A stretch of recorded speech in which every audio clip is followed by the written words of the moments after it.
Good to go? Yep. All right, I'm going to call to order the Town Board meeting at the Town of Lisbon Town Hall on Monday, October 28th, 2019 at 6:30 p.m. Roll call, please. Chairman Osterman. Here. Supervisors Gamino. Here. Moonen. Here. Plotecker. Here. And Beal. Here. Also present, Town Treasurer Amy Buckman. Here. And Town Administrator Gina Gresh. Here. And Clerk Dan Green. Also, Town Planner Dan Lindstrom. We'll stand for the Pledge of Allegiance in a moment of silence, please.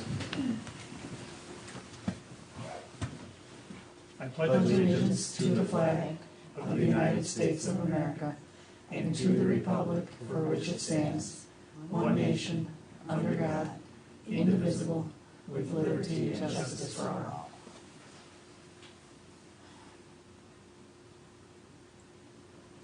Thank you.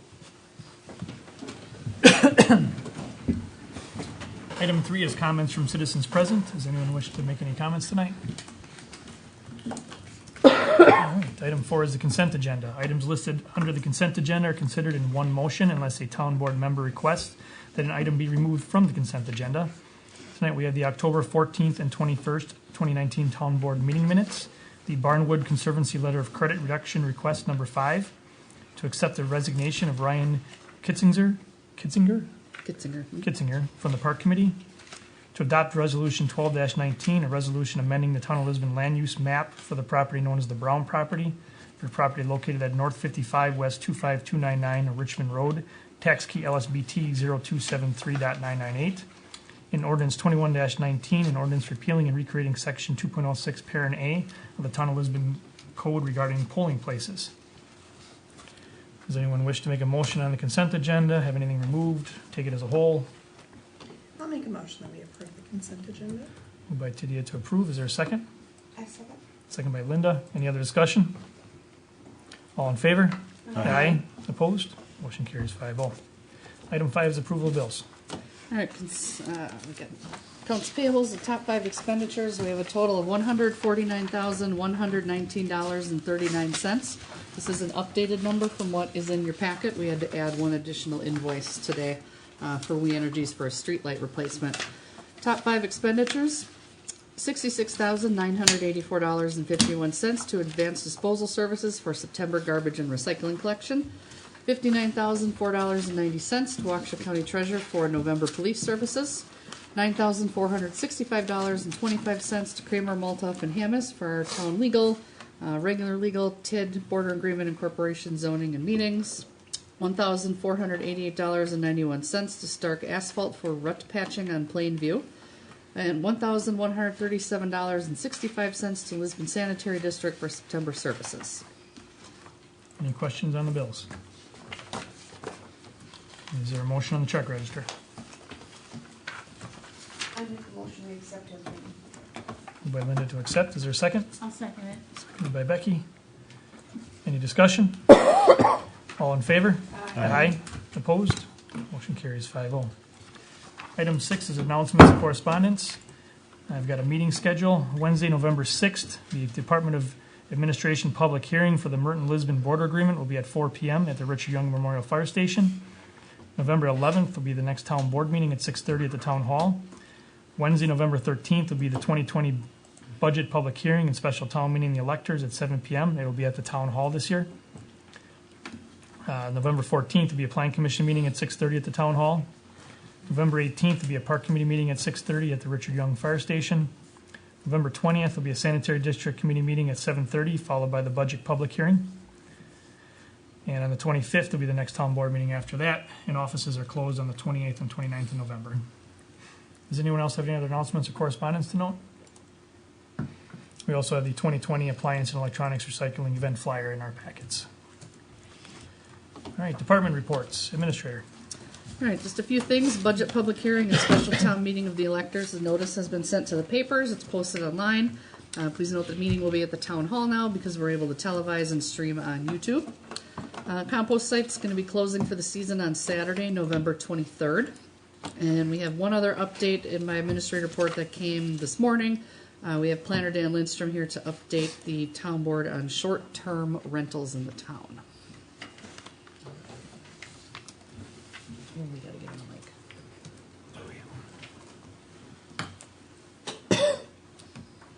Steal Linda's for a second. Sorry, Linda. Yeah, go ahead. We'll share. Okay.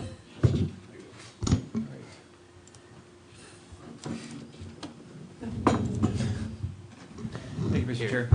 I'm here just for informational purposes tonight because the town staff and more or less town plan commission is also looking for some direction. So just for general purposes tonight, you're just going to get some information to you, and then you're going to mull it over, and you'll probably have something again on your next agenda to kind of direct the plan commission one way or the other.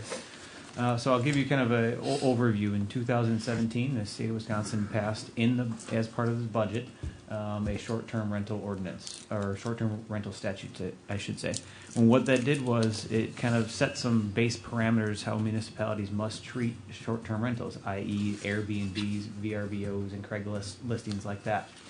And so what we're kind of here tonight for is we've had a town resident has submitted a request and kind of identified one of those properties. And we want to make sure that we're treating everybody in the town the same. And so we kind of did an overview of just those websites to figure out what we were running into, and ran into about 8 or 9 properties that were running a short-term rental out of their homes.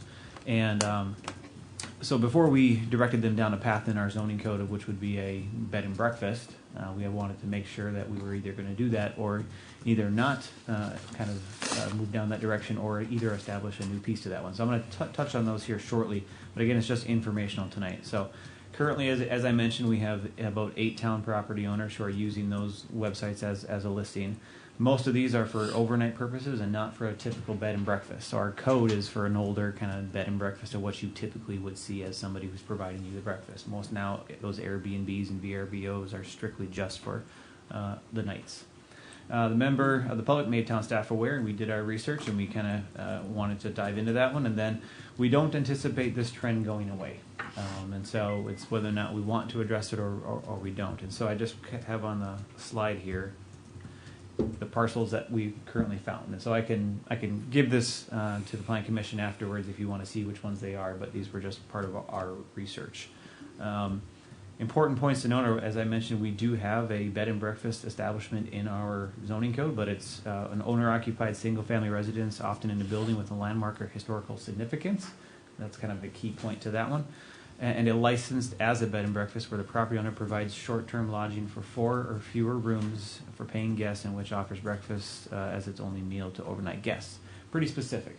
Important parts to that one are a building with landmark or historic significance.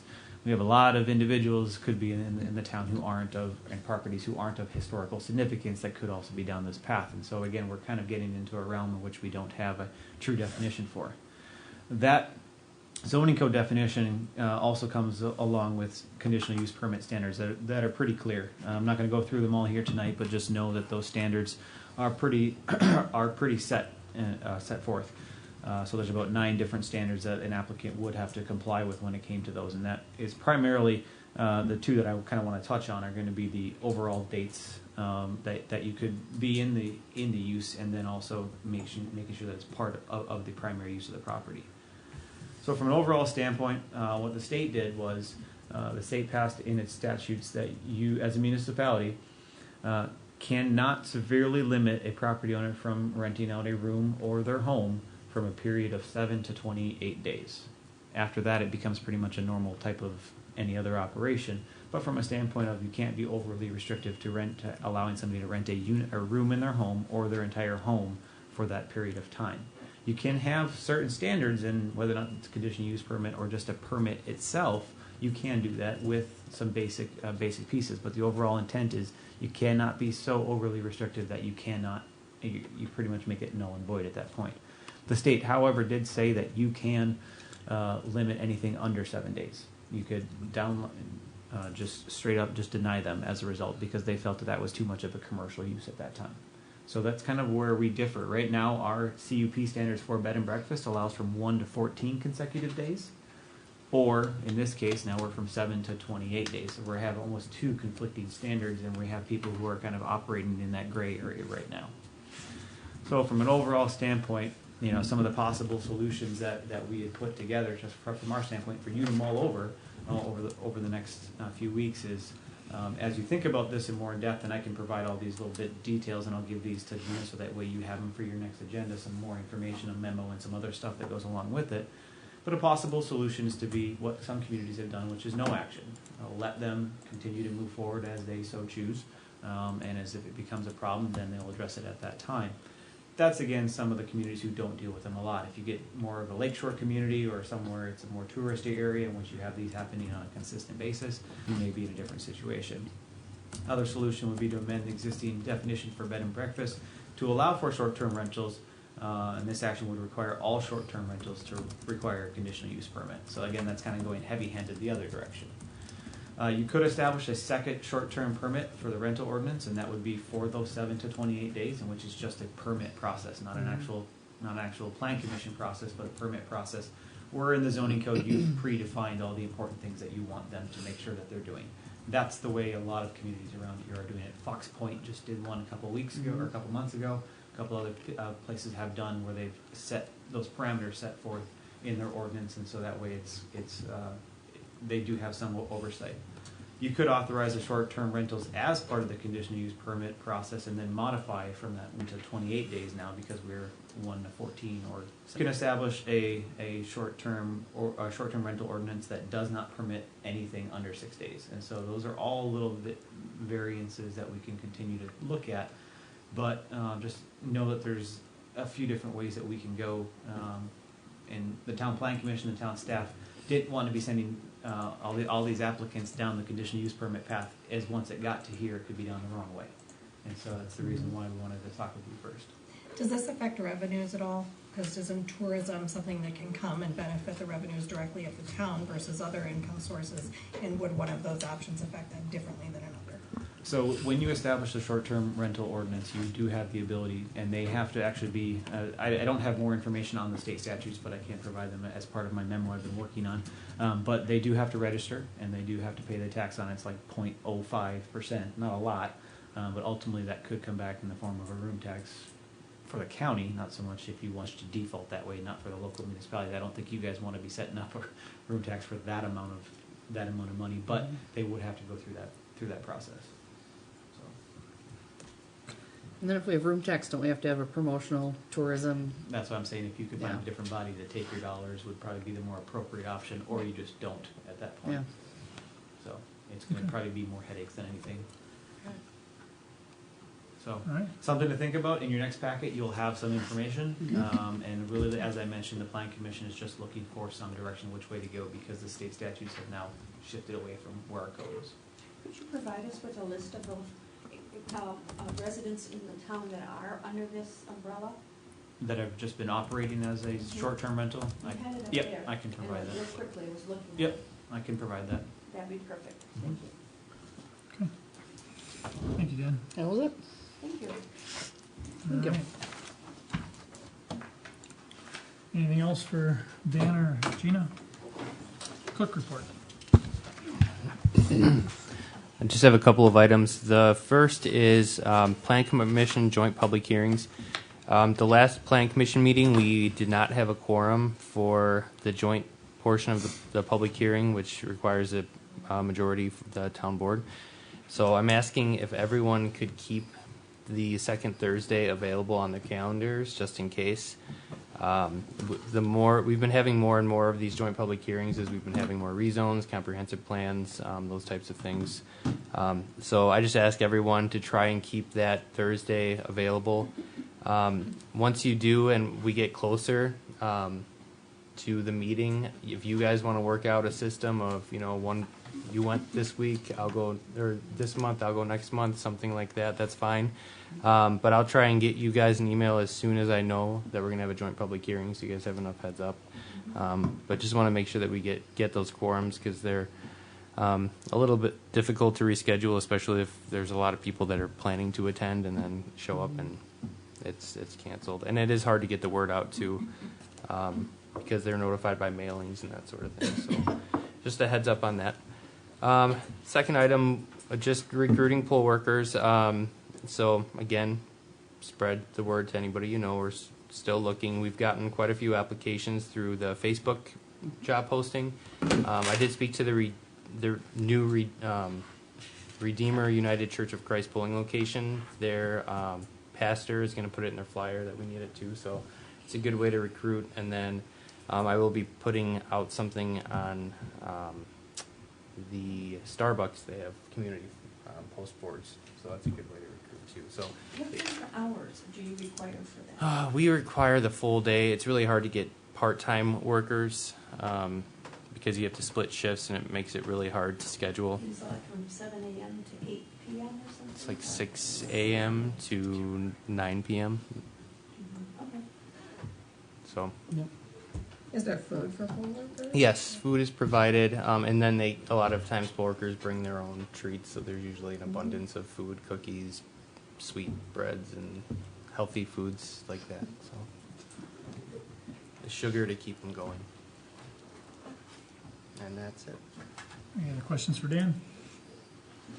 Thank you, Dan. Treasurer report, Amy.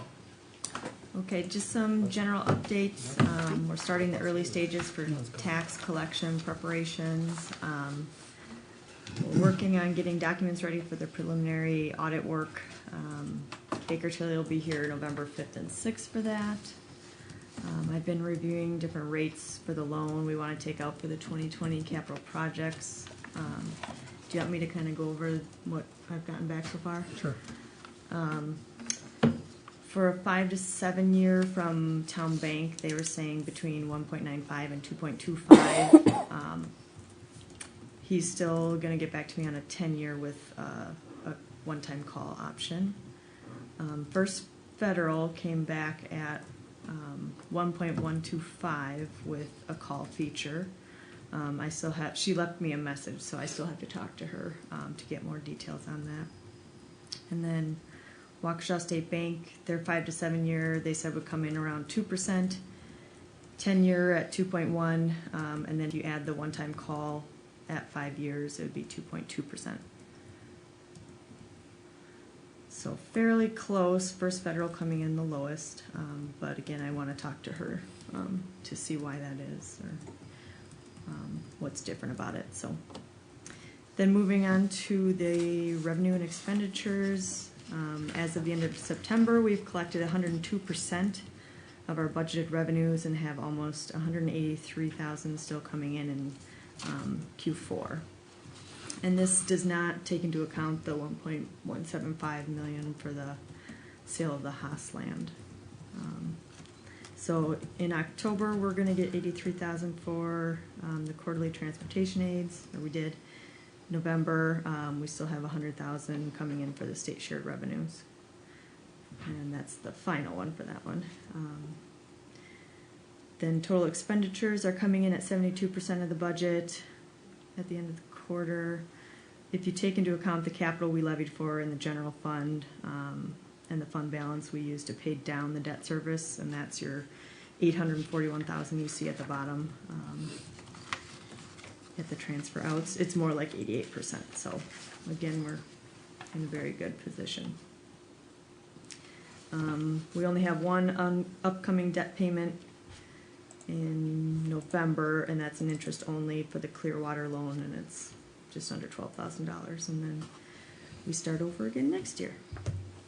So if you have any questions on what makes up these numbers, I included the detailed report. If that helps at all. And then moving on to the investments.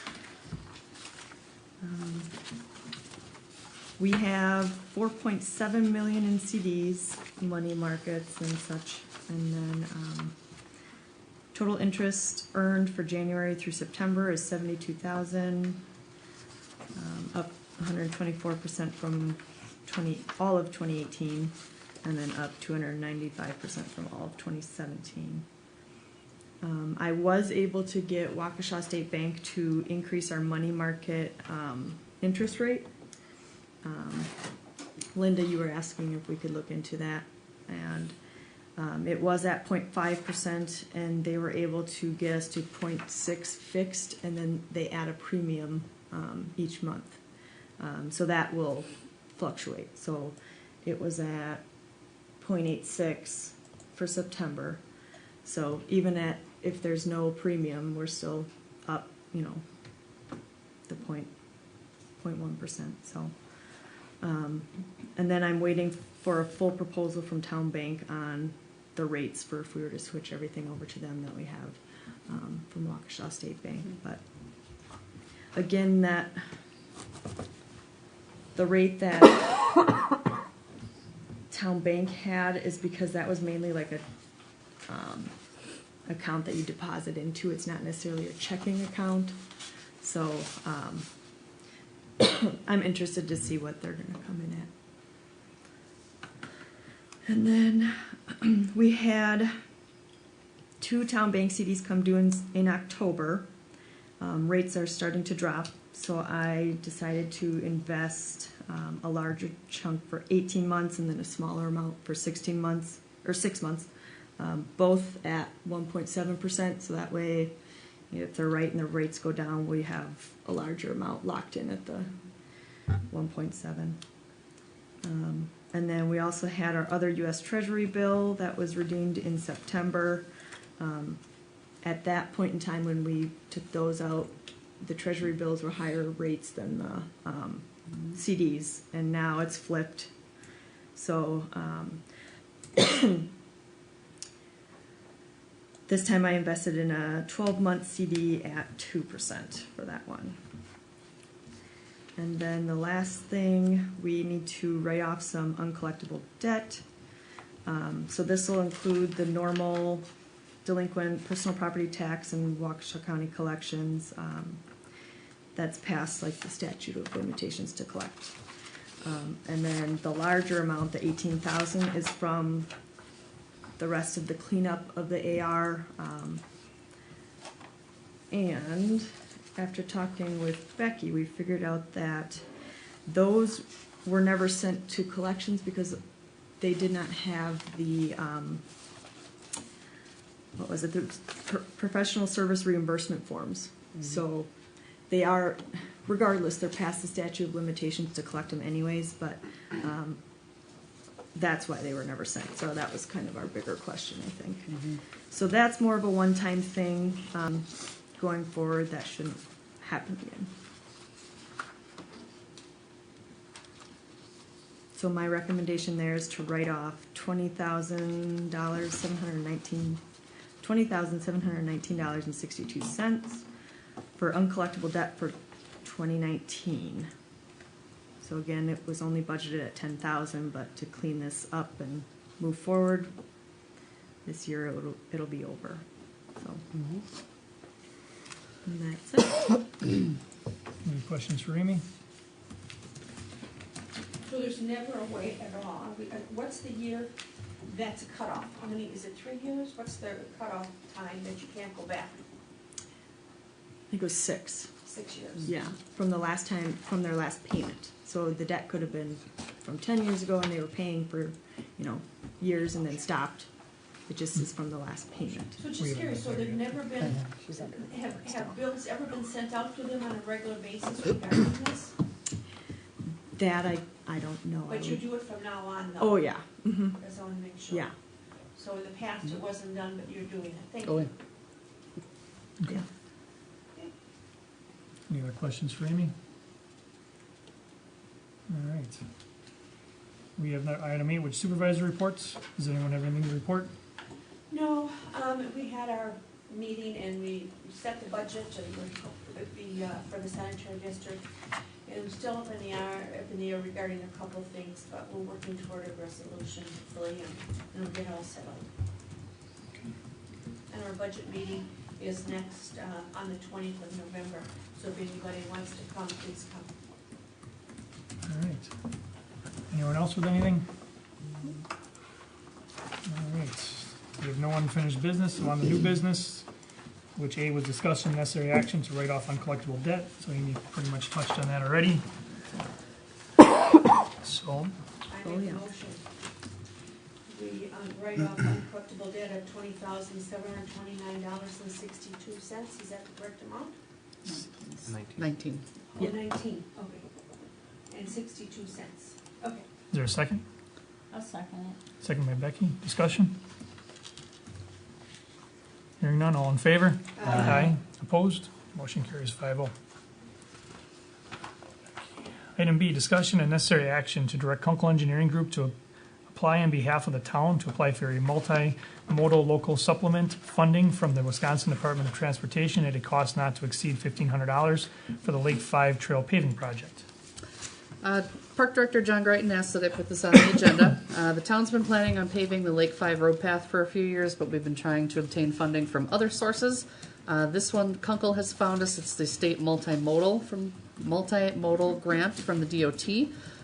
Funding specialist Tammy Hampton from Kunkel. She submitted a memo, which is also in the packet. She feels we could make a very compelling case for this grant with the funding based on the DOT scoring rubric and project requirements. Cost to have Kunkel Engineering do all the grant application work is $1,500. And if the DOT does choose us for the main award, it could be a 90-10 split. Excuse me. Or they could award something less like an 80-20 or a 70-30. And even if we get 70-30, we're still ahead of the game because we do have money budgeted for it, so we wouldn't be spending nearly the full amount. So I recommend approval that Kunkel go ahead and submit the grant on our behalf for not to exceed $1,500. Just a quick question. Lake 5, where is that from and what to what? Goes from, help me out here, Goes from the park. down Oakwood. Yeah, it's basically from Oakwood to the Barnwood Okay, 'cause subdivision. some of that adjoins Merton. This does not. This is across the street. Right. Okay. This is all in Lisbon. This is where we discussed this. I think it was last year, but where it's all gravel. Mm-hmm. It's that. Okay. I think there's a little portion that isn't been done yet too, but I'm not 100% A sure. small part. But yeah, I would be improving that to Okay. asphalt. All right, thank you. In their summary, they say the funding is available for new projects only. The municipality cannot have previously sought funding from another funding source, and then it says such as other DOT programs.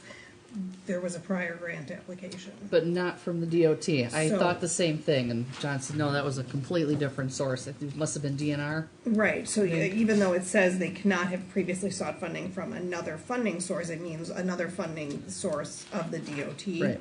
That's how she explained it to me. Okay. Hmm. I had the same question. Yeah. All right. Any other questions? Something we want to do? Matter, Dan? I just have one question on that one. Does that require town authorization of board approval signatures? So before you, because I know it's December 6th deadline, so just keep in mind if it does require that, it may have to be on your agenda to get that actual, like, the resolution for the, so just something that. Oh, she didn't mention anything about that when I talked to her. I'm trying to remember if that one, there's so many out there that I just confirm on that one so that you are aware that it has to get at least board approval by that time frame. Hmm.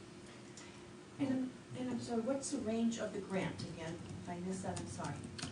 That we could be awarded the main grant, which is a 90-10 split, or there's other smaller So awards. there's no dollar amount in there at all? No, but we have to have it at least at $50,000 for a project cost, which we can get it to with bidding and documents. And, Okay, yeah. thank you. The maximum project award is 3.5 million, so I don't Yeah. think you're going there. No.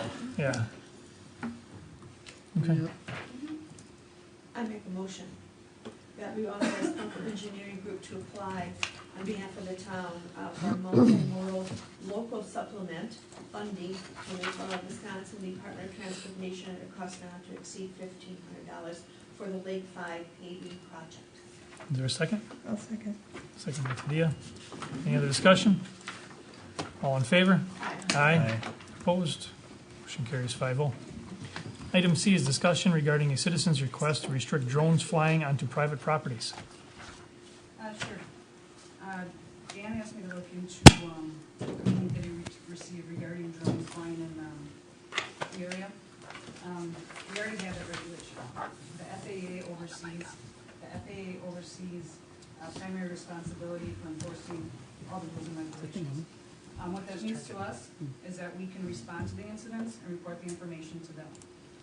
There are several state statutes that also govern drones. The one most pertinent is 94210. Basically, it says you can't photograph, record, or observe an individual in a place where that individual has reasonable expectation of privacy.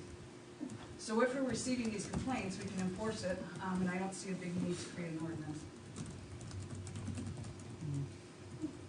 I'm a concerned citizen. We actually, since the meeting has already started, we normally would not allow you to speak, but being you probably didn't realize that, I'll let you go. Can you come up here? Sure. And state your name and address, please. Normally, what you'd have to do is during citizens' comments, you'd have to address this, just so you know, but it's okay. Because I was just told to be here. Sorry. My name is Kelly Hennings. What else did you want? Name and address. Oh, address is West 245 North 7790 Stonefield Court. I did call the police after several incidents with the drone in my backyard. I have a 2-story great room, no shades. My son's room, it literally hovers right in our windows. So to me, that is invading my personal space. That's invading my privacy. I was told unless it falls in my yard, there's nothing that they can do. It resides somewhere east of me because that's where, after we see it, we go out and look at it, it goes east and drops. I don't know where, I don't know how we can possibly do this, but if you've got a drone that he's not just flying around, he's literally in my yard at my windows. The last call, when I did finally call the police, it also happened to my neighbor who's here too. So I don't know what to do. Like I said, I was told by the police I had to come here, contact you guys, get on the board, get a, request, whatever. I discovered also that a friend of mine posted a picture of the subdivision, Fairways of Woodside, that somebody took by drone. And I looked to see, because somebody said, oh, that's such and such's boyfriend's company who resides in Sussex. And I looked it up, and then the company is Midwest Aerial Productions in Sussex. What I found interesting is that he rents drones. So, I don't know what we can do. I was told by the police I can't shoot it down. Only if it falls down and lands in my property is it considered trespassing. What about my invasion of privacy? When it's, like I said, I have 2-story windows. I don't have coverings on my windows because I have 25-foot pine trees in my backyard, so I don't see anything. But when I've got a drone hovering in my windows, and the nice cop was like, well, maybe he just likes your house and he's getting ideas. Again, invasion of privacy, because he's literally in the windows. My son doesn't even open his bedroom blinds anymore because he's caught it in his window several times. We've moved his bed away from the window and everything, and I don't know what else to do besides shooting it down or getting a jammer of some sort to jam it, and then, I don't know. I'm very concerned though, because there's a lot of crazy people out there. And are they scoping my house out? Are they scoping my neighbor's house out? They know when we're home. They know when we're not home. They know when I'm sitting there in the dark watching TV in my pajamas, So to me, that's an invasion of privacy, and I believe something should be done about it. It is already, from what I'm hearing, it's already, what's happening is, it sounds like it's illegal already. Sure. So creating another ordinance for it isn't going to bring it down. We just got to, I don't even know what to tell you to do there. Absolutely, and I apologize if you're given that information. I can definitely talk to the deputies about the state statute. What I encourage you to do is call us. When you see the drone in the area, pay attention on where it's going, because what the deputies need to be doing is trying to find out who's actually operating that drone, and then there is a state statute that can be enforced. The ordinance would be below the state statute, so what we need to follow is the actual state statute, gather the information, if we can locate the drone, find out who's operating it, make sure that they're following all the policies and regulations set forth by FAA, report it to them, and then we can forward charges to the district attorney's office. Because I know that same night, the other neighbor that has the dogs said their dogs were going crazy because it was flying so low in their yard. How many times has that happened? This is, I've lived in the This was house, at it'll night? be, yes, See, mostly at night we see They're not allowed it. to fly at night either. And it's at night, it's mostly at night, There's another and, law they're In breaking. the dark? yeah, Yeah. oh yeah, Yeah, because then you can't see it. All you see is the little lights Yeah, on the it. blinking light. Yeah, you see just the lights on And the it. noise probably from it. Well, but when you're inside, you don't hear the noise. Right. So all of a sudden, you've got this little red light, and it's just like hovering in your windows. And that's why it's doing it at night. I've lived there, it'll be 4 years, December, and it's happened a lot. And I'm fed up with it. I'm done with it. Oh, I would be too. And it's, to me, it's an invasion of privacy. And then, like I said, I was just told to call. I called the police this last time because he was literally hovering between my house, her house, and the other neighbor's house. And like I said, because we shut off all the lights, I ran outside, my son ran outside, we tried to see where it went, and it went east of us, and it watched, and then as I came around the corner to see where it was, I could see it hovering, and then it just dropped. So I don't know where east of me, per se, it's at, but that's where it dropped out of the air. So, but yes, it's always at night that we see it. Which in itself is illegal. You can't fly drones at night. Well, Now, you can't shoot a drone down because it's discharge of a firearm. No, I would not recommend doing that. My recommendation again would be to contact the sheriff's department so that we can investigate this. okay.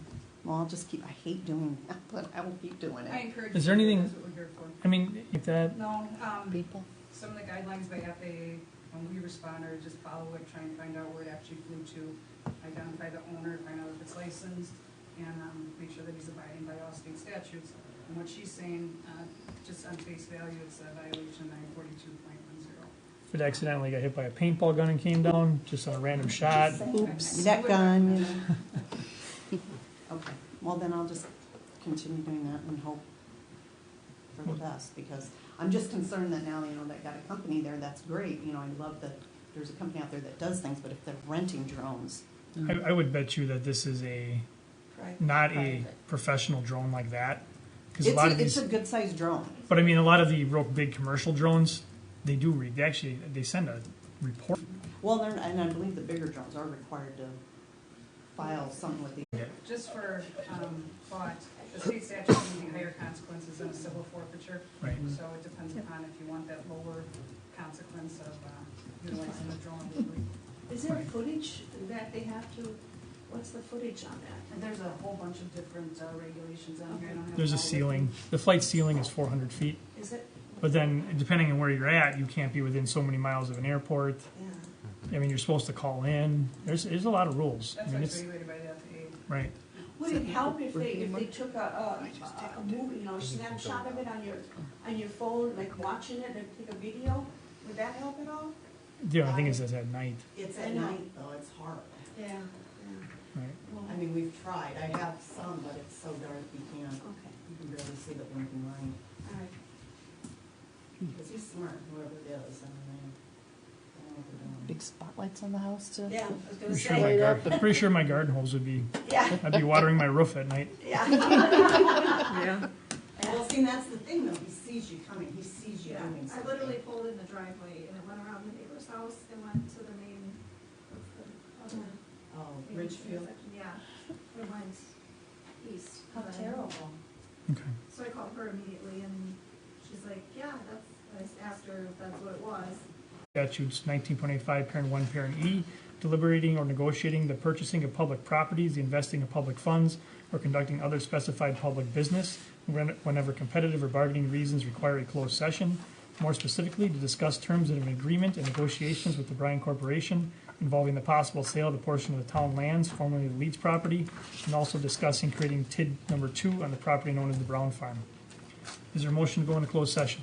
I'll place a motion to move into closed session. Moved by Mark, second by Tadia. Roll call vote. Chairman Osterman, Aye. Supervisor Gamino, Yes. Moonen, Aye. Botecker, Aye. and Beal. Yes. All right, we're going into closed session at 7:12.